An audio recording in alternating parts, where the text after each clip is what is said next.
அஸ்ஸலாமு அலைக்கும் வரஹ்மத்துல்லாஹி வபரகாத்துஹு. 30 வயசுல இஸ்லாத்தை தொழுகிறாங்க, 36 வயசுல வஃபாத் ஆகுறாங்க. பெருமானா ஸல்லல்லாஹு அலைஹி வஸல்லம் கேட்குறாங்க, என்னங்க சஅத் வஃபாத் ஆயிட்டாரா? ஆமா யா ரசூலல்லாஹ், வஃபாத் ஆயிட்டா யா ரசூலல்லாஹ். இப்போதான் ஜிப்ரீல் எனக்கு அறிவிச்சாங்க, அவருடைய மௌத்துடைய செய்தியை கேள்விப்பட்டு அல்லாஹுடைய அர்ஷ் சந்தோஷத்துல குலுங்குச்சு, அசஞ்சிச்சு என்பதாக. சுப்ஹானல்லாஹ். 6 வருஷம் இஸ்லாத்துல வாழ்ந்தாங்க.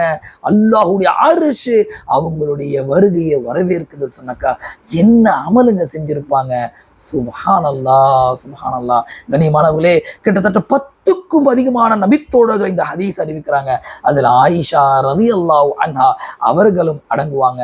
எந்த அளவுக்கு சொன்னா, முனாஃபிக்குங்க சில பேர் என்ன சாதுடைய ஜனாசா வெயிட்டே இல்லையாம அப்படின்னு சொல்லும்போது சலாசா சொன்னாங்க, மலக்கு மகள் 70,000 மலக்கு மகள் சுமந்தாங்கப்பா, அதனால தான் உங்களுக்கு வெயிட் தெரியலன்னாங்க. சுப்ஹானல்லாஹ்.